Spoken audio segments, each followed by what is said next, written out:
नमस्कार मित्रांनो, जय महाराष्ट्र. राज्याच्या राजकारणात आता अनेक उलथापालथ आणि पक्षांतर सुरू आहे आणि त्यातूनच एक खूपच महत्त्वाची बातमी समोर येताना दिसत आहे.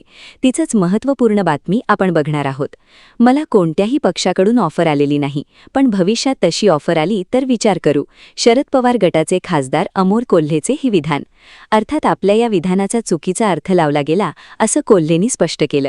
पण राज्यात शरद पवारांचे खासदार फुटण्याची चर्चा असताना अमोल कोल्हेच्या या विधानामुळे पुन्हा एकदा ऑपरेशन तुतारीचे पडघम वाजायला लागले. राष्ट्रवादीच्या विलिनीकरणाच्या चर्चा फिसकटल्यावर पक्षाला उभारी देण्यासाठी शरद पवार मोठा निर्णय घेतील अशा चर्चा झाल्या. मग काँग्रेसकडून पवारांना विलिनीकरणाचा प्रस्ताव देण्यात आल्याचं काँग्रेसच्या नेत्यांनी सांगितलं. याबाबत वरिष्ठ पातळीवर बोलणी सुरू असल्याचं सुद्धा सांगण्यात आलं. पण हे होत असतानाच शरद पवारांचे 7 खासदार बंडखोरीच्या तयारीत असून एनडीएत कोणत्या पक्षात जायचं हेच फायनल होणं बाकी आहे. शरद पवार गटातील एका गटाला काँग्रेसमध्ये विलीन व्हायचंय तर दुसऱ्या गटाला सत्तेत सहभागी व्हायचंय अशाही बातम्या येत आहेत. पण पक्षात असे गट पडलेले असतानाच स्वतः शरद पवार सुद्धा एकीकडे काँग्रेस आणि दुसरीकडे भाजप अशी दोन्ही दारं ठोठावत असल्याचं सांगितलं जातंय. चर्चेच्या या दुहेरी पेरणीमागं थोरल्या पवारांचा डाव नक्की आहे काय, पाहूयात या व्हिडिओमधून. तर नमस्कार मंडळी, चला तर सुरुवात करूयात आजच्या महत्त्वपूर्ण बातमीपत्राला. सगळ्यात आधी शरद पवारांच्या या दुहेरी चर्चांबद्दलच्या बातम्या काय आहेत ते बघूयात. शरद पवारांचे लोकसभेत 8 खासदार आहेत, त्यापैकी 7 खासदार सत्तेत सोबत जाण्याच्या विचारात आहेत. 2029ला निवडून यायचं असेल तर मतदारस्थळातली कामं करणं गरजेचं आहे आणि त्यासाठी सत्तेबरोबर जाण्याशिवाय पर्याय नाही अशी या खासदारांची भावना असल्याचं बोललं जातंय. यातले 5 खासदार एकनाथ शिंदेच्या शिवसेनेत जाण्यासाठी इच्छुक आहेत, तर इतर दोघांना पक्ष कुठलाही असला तरी चालेल, पण सत्ताधारी एनडीए सोबत जायचं आहे अशा चर्चा आहे.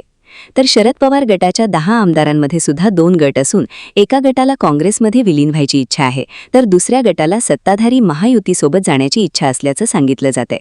पण एकीकडे पक्षात ही गटबाजी असताना दुसरीकडे शरद पवार काँग्रेससोबत चर्चा करतायत तर सुप्रिया सुळे भाजपाच्या संपर्कात असल्याचं बोललं जातंय. दोन्ही बाजूंकडून कुठल्या ऑफर येत आहेत यावरून शरद पवार कुटुंबासाठी आणि पक्षाच्या लाँग टर्म राजकारणासाठी योग्य पर्याय निवडून निर्णय घेतील अशी माहिती माध्यमांकडून देण्यात आली आहे. आता काँग्रेस आणि भाजपासोबतच्या या पॅरलल टॉक्समागची शरद पवारांची पहिली स्ट्रॅटेजी सांगितली जाते ती म्हणजे पवारांचं नेव्हर से नेव्हर पॉलिटिक्स. आपल्या आजवरच्या राजकीय कारकिर्दीत शरद पवारांनी कधी एखादा राजकीय पर्याय कायमचा बंद केलेला नाही. मित्र असो किंवा विरोधक, संवादाचं दार उघडं ठेवायचं आणि परिस्थितीनुसार निर्णय घ्यायचा ही पवारांची आजवरची रणनीती. जेव्हा जेव्हा काँग्रेस कमकुवत झाली तेव्हा तेव्हा शरद पवारांनी काँग्रेसमध्ये बाहेर पडून वेगळा निर्णय घेतल्याचं दिसून येतं.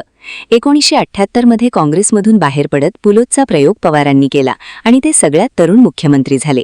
पवारांच्या समाजवादी काँग्रेसनं काँग्रेसला एक भक्कम पर्याय निर्माण केला होता. पण इंदिरा गांधींच्या हत्येनंतर जेव्हा विक्रमी बहुमतानं राजीव गांधींच्या नेतृत्वातील काँग्रेस सत्तेत आली तेव्हा शरद पवारांनी आपल्या समाजवादी काँग्रेस पुन्हा काँग्रेसमध्ये विलीन केला. मग राष्ट्रवादीच्या स्थापनेनंतर शिवसेना भाजपाला रोखण्यासाठी पुन्हा काँग्रेससोबत आघाडी करणं, 2014ला राज्यात भाजपाला बाहेरून पाठिंबा देण्याची खेळी करणं आणि 2019ला थेट उद्धव ठाकरेंना सोबत घेऊन महाविकास आघाडीचं सरकार स्थापन करणं. या प्रत्येक वेळी शरद पवारांनी आपल्या पक्षाचा फायदा आणि विरोधात असलो तरी सत्ता समीकरणात कायम रिलेव्हंट राहण्याची खेळी केल्याचं दिसून येतं. आताही शरद पवार याच पद्धतीनं भाजप आणि काँग्रेससोबत चर्चा कायम ठेवून दोन्ही बाजूंची दारं उघडी ठेवत असल्याचं दिसून येतं. फक्त 8 खासदार आणि 10 आमदारांच्या जोरावर शरद पवार स्वतःला राजकारणाच्या केंद्रस्थानी आणत असल्याचं म्हटलं जातंय.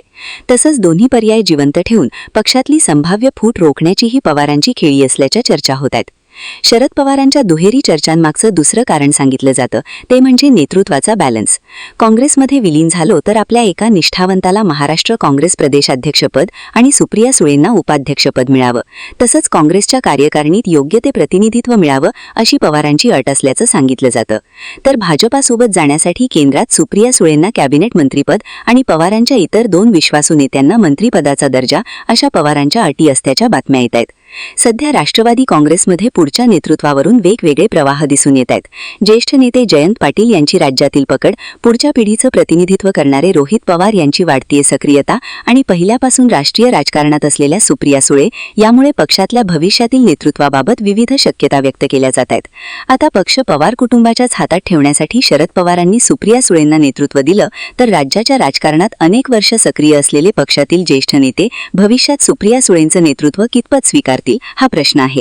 रोहित पवारांना पुढे आणलं तर जयंत पाटील यांच्यासारखे पक्षातले ज्येष्ठ नेत्यांना दुखावण्याचा विचार शरद पवार करणार नाही.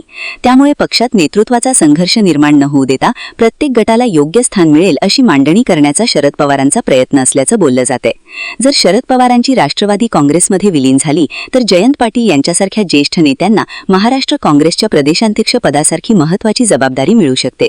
त्याचवेळी रोहित पवार, जितेंद्र आव्हाड आणि इतर पुढच्या फळीतील नेत्यांनाही काँग्रेसमध्ये योग्य भूमिका देऊन नेतृत्वाचा समतोल साधण्याची संधी पवार निर्माण करू शकतात. पण या सगळ्यात सुप्रिया सुळेंना सुद्धा नेतृत्वाच्या शर्यतीत शरद पवार पुढे ठेवताना दिसतायत. काँग्रेसमध्ये विलीन झाल्यावर सुद्धा सुप्रिया सुळेंना उपाध्यक्षपद आणि भाजपमध्ये गेल्यास सुळेंना केंद्रीय मंत्रिपद देण्याची खेळी शरद पवार खेळताना दिसतायत. त्यामुळे पक्षाचं भविष्य बघतानाच सुप्रिया सुळेंना नेतृत्वाच्या केंद्रस्थानी ठेवण्याचा हा शरद पवारांचा डाव असल्याचं बोललं जातंय. या सगळ्यामागची शरद पवारांची तिसरी खेळी सांगितली जाते ती म्हणजे बार्गेनिंग पॉवर वाढवणं. शरद पवारांकडे फक्त 8 खासदार असले तरी त्या 8 खासदारांचं भाजपासाठी असलेलं सध्याचं महत्त्व जास्त आहे. डिलिमिटेशन विधेयक पास करण्यासाठी 2/3 खासदारांचं गणित बसवताना भाजपासाठी एक खासदार महत्त्वाचा आहे. त्यामुळेच भाजपाला शरद पवारांच्या खासदारांची गरज आहे. हीच गरज ओळखून शरद पवार पुढची रणनीती आखताना दिसतायत. काही माध्यमांनी दिलेल्या बातम्यांनुसार स्वतः शरद पवार सुद्धा काँग्रेसमध्ये आपला पक्ष विलीन करण्यासाठी फारसे इच्छुक नाही. पण भाजपासमोर आपली बार्गेनिंग पॉवर वाढवण्यासाठी शरद पवारांचा हा डाव असल्याचं सांगितलं जातं.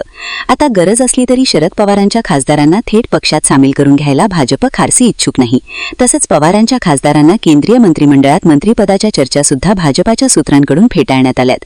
त्यामुळे भाजपाला असलेल्या खासदारांच्या गरजेच्या बदल्यात भाजपासोबत सत्तेत तर सहभागी व्हायचंच, पण सत्तेतला महत्त्वाचा वाटा सुद्धा आपल्याकडे ठेवायचा असा शरद पवारांचा प्रयत्न असल्याचं म्हटलं जाते. त्यामुळेच शरद पवार काँग्रेससोबतच्या चर्चा कायम ठेवून भाजपवर एक प्रकारे दबाव आणत असल्याच्या चर्चा होत आहेत. थोडक्यात शरद पवारांचा निर्णय फक्त आजच्या सत्तेसाठी नाही तर पुढची अनेक वर्ष पवार घराण्याचे राजकारण आणि पक्षाचं भवितव्य ठरवणारा असल्याचंच बोललं जातंय. या सगळ्याबद्दल तुम्हाला काय वाटतं? एकाच वेळी काँग्रेस आणि भाजपसोबत चर्चेची दारं उघडी ठेवून शरद पवार नक्की कोणता डाव खेळतायत? यातून पवारांना नक्की काय साधायचंय? याबद्दलच्या तुमच्या प्रतिक्रिया सांगा. तसंच शेवटी जाता जाता मात्र मित्रांनो, आपण एक गोष्ट कायमस्वरूपी लक्षात ठेवायला पाहिजे. ती म्हणजे आपण सर्वांनीच शांतता आणि संयमीपणे आणि विचारपूर्वक वागणूक दाखवली पाहिजे. कारण अनेक राजकारणी लोक त्यांच्या फायद्यासाठी जाती आणि धर्माच्या नावाखाली आपली राजकीय समीकरणे जुळवत असतात, ज्यात त्यांचा फायदा होतो, मात्र सर्वसामान्य माणसाचं नुकसान हे निश्चित होतच. मात्र मित्रांनो, आपण संयमाने वागायला पाहिजे आणि बोलतानाही या गोष्टीचं भान ठेवायला पाहिजे. तसंच आपल्यामुळे कुणाचीही भावना दुखावणार नाही हेही आपण लक्षात ठेवायला पाहिजे की नाही. याबाबत तुमचं मत कॉमेंट बॉक्समध्ये नक्की द्या आणि अशाच माहितीपूर्ण व्हिडिओसाठी आपल्या चॅनलला सबस्क्राईब करायला विसरू नका. धन्यवाद. जय हिंद, जय महाराष्ट्र.